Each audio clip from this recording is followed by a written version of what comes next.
En Estados Unidos hay más tiroteos masivos que días del año. En esta edición de Efecto Naim, investigamos por qué estas tragedias son tan prevalentes en el gigante norteamericano. Además, el reconocido analista político Ian Bremmer nos revela cómo 3 grandes crisis podrían ayudarnos a crear nuevas oportunidades y hasta mayor prosperidad global.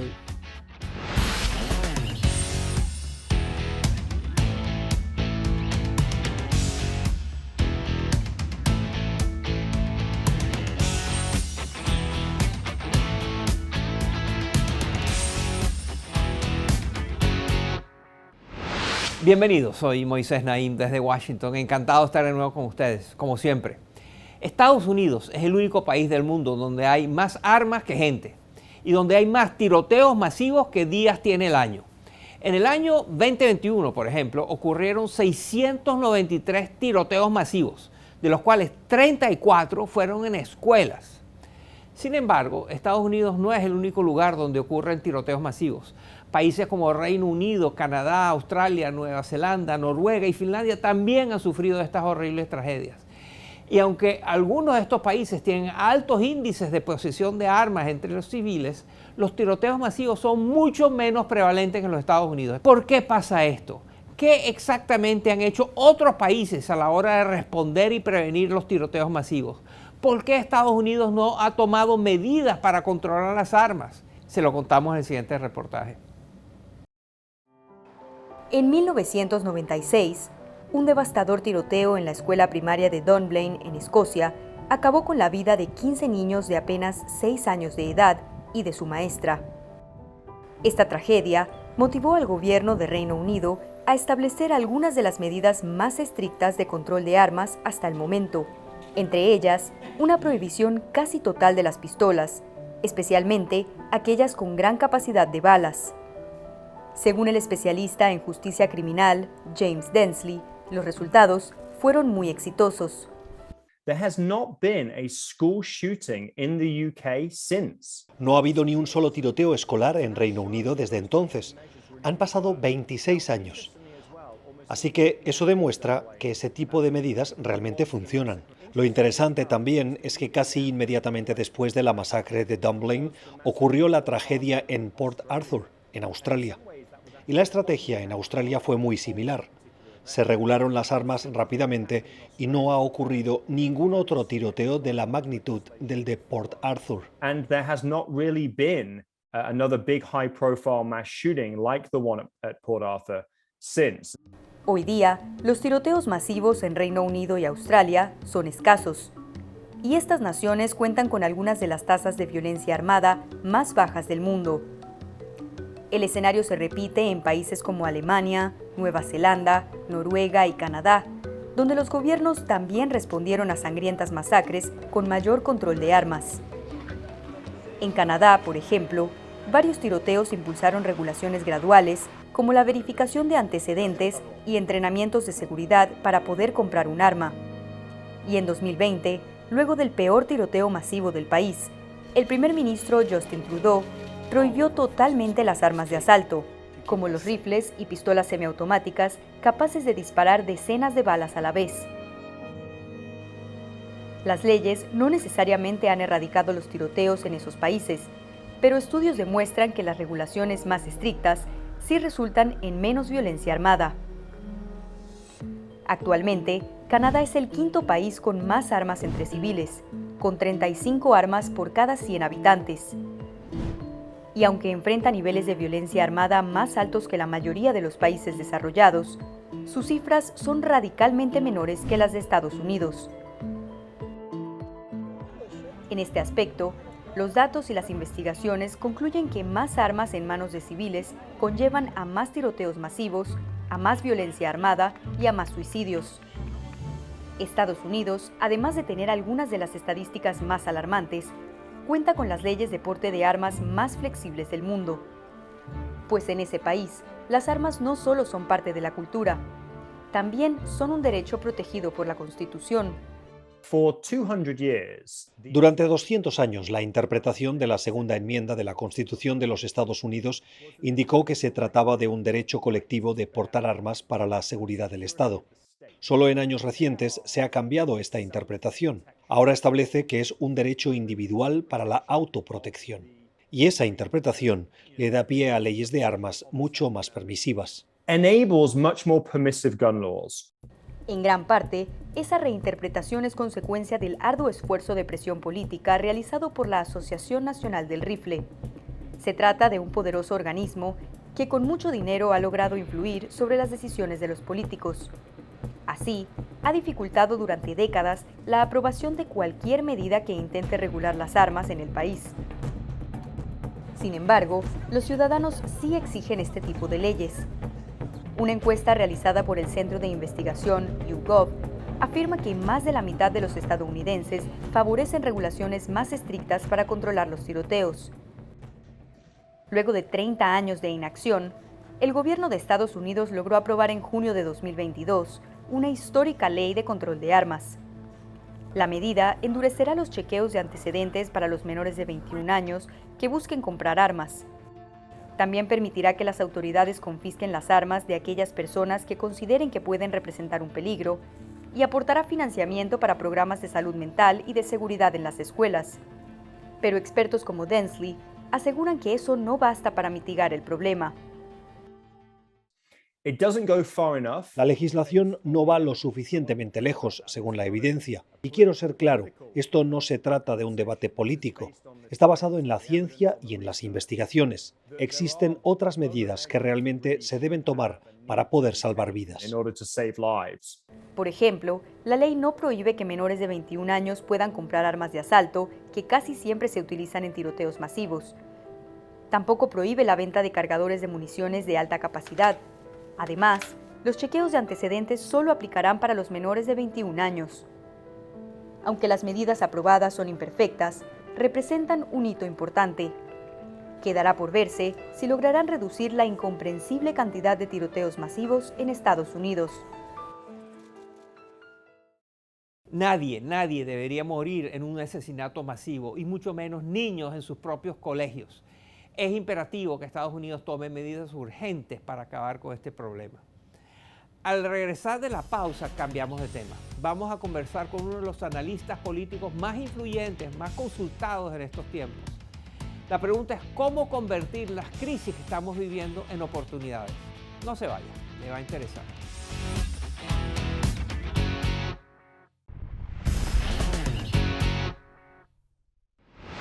En nuestro convulsionado mundo de hoy existen tres grandes amenazas verdaderamente existenciales y globales: la pandemia de COVID-19 y sus mutaciones, el cambio climático y la proliferación de nuevas tecnologías disruptivas como la inteligencia artificial o las armas autónomas. Al menos eso es lo que argumenta mi invitado de hoy en su nuevo libro, que se llama El poder de las crisis: cómo tres amenazas y nuestras respuestas cambiarán el mundo. Se trata del influyente analista político Ian Bremmer, a quien ya hemos tenido en este programa antes. Bremmer es presidente y fundador del grupo Eurasia, una consultora de riesgo geopolítico muy cotizada. Bremmer ha asesorado en la toma de decisiones de los más importantes empresarios, diplomáticos, jefes de Estado. También es el presidente fundador de la plataforma de noticias G0 Media, dedicada a cubrir asuntos internacionales. Bremmer es profesor de la Universidad de Columbia y su análisis sobre el acontecer global aparece constantemente en los medios más importantes del mundo, la BBC, Bloomberg, Time, New York Times, etc. Es además autor de una decena de libros, de los cuales varios han llegado a estar en la lista de los libros más vendidos a nivel mundial. Hoy Bremmer nos habla sobre los principales retos de nuestros tiempos y nos revela cómo las crisis pueden llevarnos quizás a diseñar mejores sistemas de gobierno e incluso a estimular la prosperidad del mundo entero. Esta es mi conversación con Ian Bremmer. Miren.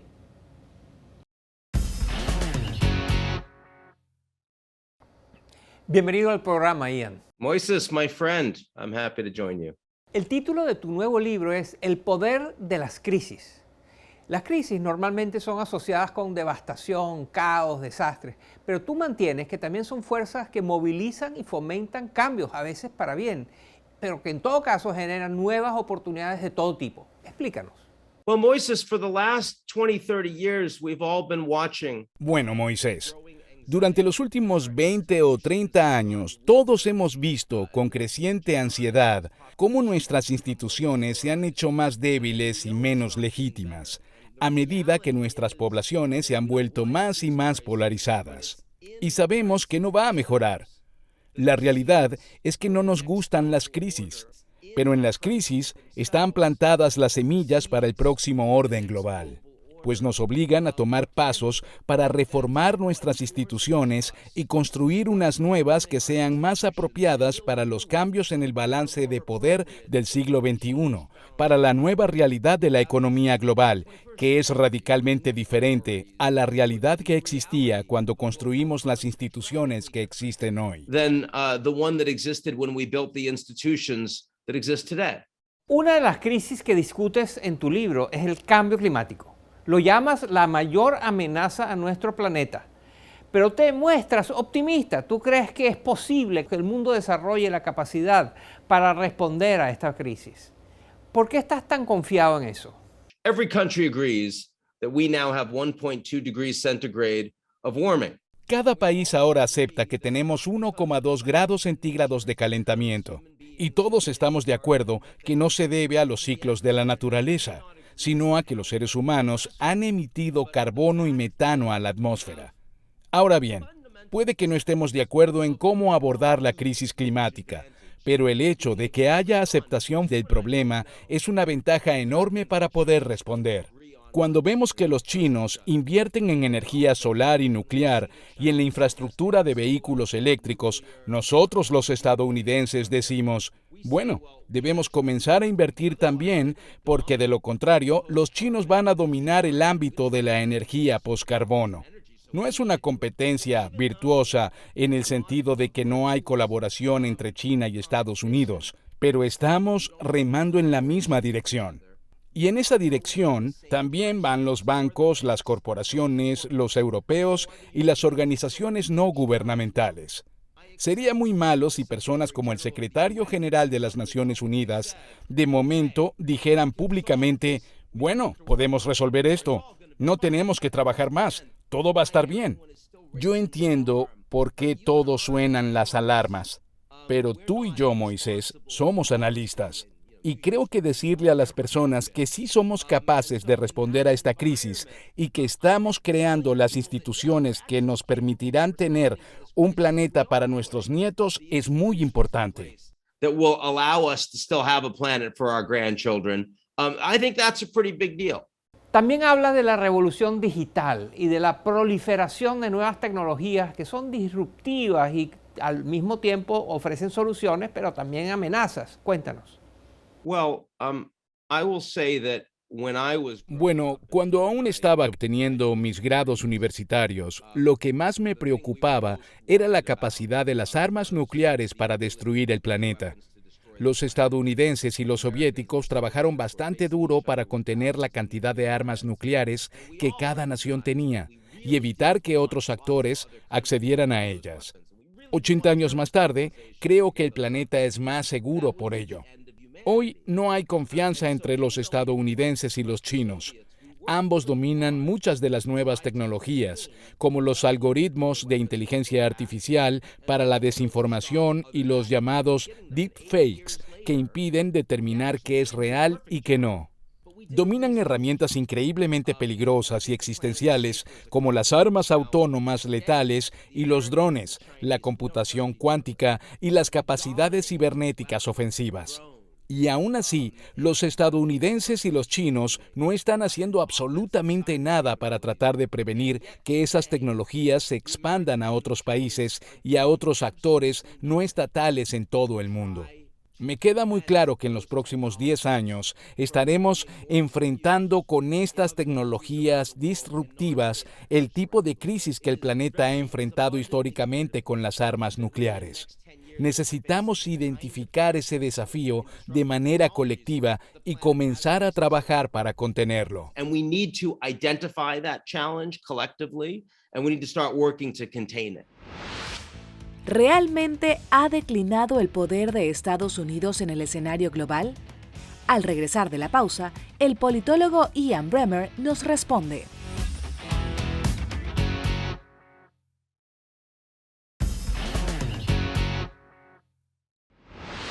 Continuamos con esta edición de Efecto Naim con el influyente analista político Ian Bremmer.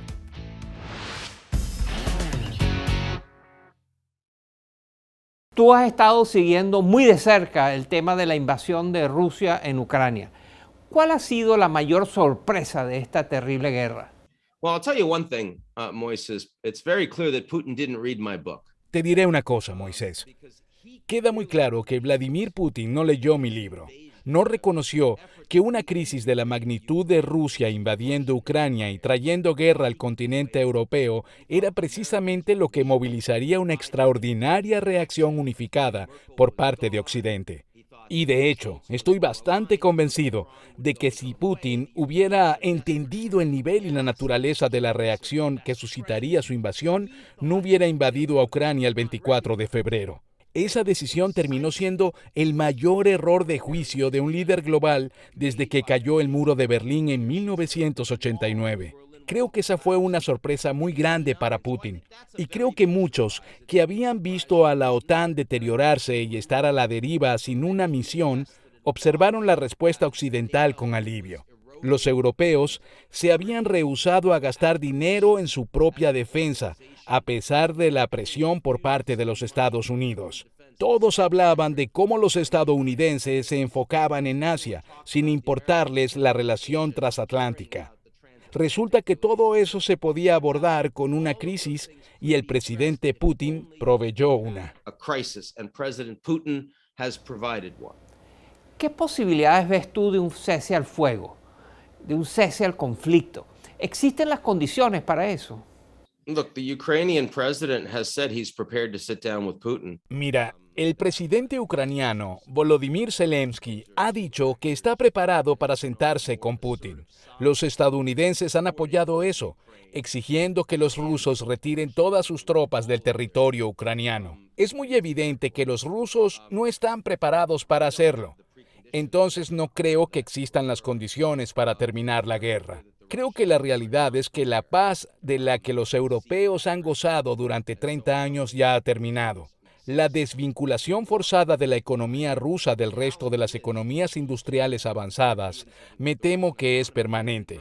Es decir, mientras exista Putin o un régimen parecido, no creo que podamos revertir esto, sin hablar de los cientos de miles de crímenes de guerra que los rusos han cometido contra mujeres, niños y civiles en Ucrania. Simplemente no veo cómo ninguna de esas cosas se van a resolver de manera satisfactoria para el gobierno ucraniano y para la gente ucraniana. Así que mi temor es que se puede congelar el conflicto y el enfrentamiento, pero no se puede terminar la guerra. Y probablemente el conflicto se transforme en una guerra fría más amplia, con elementos de una guerra caliente entre Rusia, Europa y la OTAN. Between Russia and Europe, Russia and NATO. Quiero hablar ahora de América Latina, que como bien sabemos nunca figura de manera importante en los grandes debates geopolíticos o incluso en conversaciones sobre la economía global. ¿Cómo ves la manera como América Latina se inserta en el mundo? ¿Y cómo se percibe la región desde afuera? So I do think there are advantages for Latin America to be underappreciated geopolitically. Creo que el hecho de que América Latina sea menospreciada en términos geopolíticos tiene sus ventajas.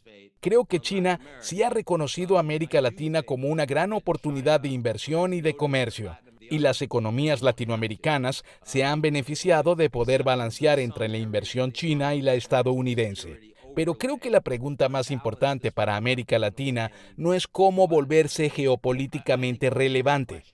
Es más bien cómo lidiar con el hecho de que los Estados Unidos, que es por mucho la potencia geopolítica dominante en la región, esté cada vez más dividida políticamente y su estrategia para América Latina cambia con cada gobierno de maneras que son muy difíciles de manejar para las economías más pequeñas.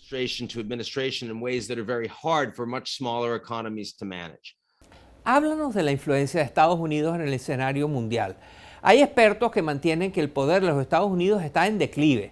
Otros aseguran que Joe Biden está intentando revertir con eso y que en algunos aspectos lo ha logrado. ¿Cómo ves tú todo esto? In many ways, American power around the world hasn't really diminished. De muchas maneras, el poder estadounidense en el mundo no ha declinado. El porcentaje de la economía global que representa Estados Unidos se ha mantenido relativamente estable durante los últimos 20 años. Las compañías tecnológicas estadounidenses dominan. Estados Unidos también dominan la producción de energía y de alimentos. Las universidades estadounidenses atraen a personas de todo el mundo. Y la fuerza militar estadounidense es mucho más capaz que cualquier otra fuerza militar en el mundo. El problema, Moisés, es el declive del sistema político de los Estados Unidos, que es una parte esencial de cómo los estadounidenses han proyectado su poder global. Se habla de la nación excepcional, pero la democracia estadounidense se ha erosionado dramáticamente en los últimos 30 años, volviéndose mucho menos funcional. Nadie en el mundo de hoy observa a los Estados Unidos y dice, así es como quiero que funcione mi sistema. Y aún así, el presidente Joe Biden sigue hablando de una lucha entre las democracias y las autocracias, como si Estados Unidos fuese la democracia líder. Pero ese no es el caso. La realidad es que la habilidad de los estadounidenses de liderar y la disposición de otros países para seguir el ejemplo estadounidense se ha erosionado dramáticamente, a pesar de que el poder y la riqueza de los Estados Unidos se ha mantenido. Even as American power and American wealth remain undiminished. Ian Bremmer es uno de los analistas más respetados a nivel internacional. Acaba de publicar un libro titulado El poder de la crisis, cómo 3 amenazas y nuestras respuestas cambiarán el mundo. Muchas gracias, Ian, por estar con nosotros en este programa. Moises, it's always a pleasure being with you. Y hasta aquí el programa de hoy. Espero que les haya interesado. Gracias por acompañarnos. Nos vemos la semana entrante.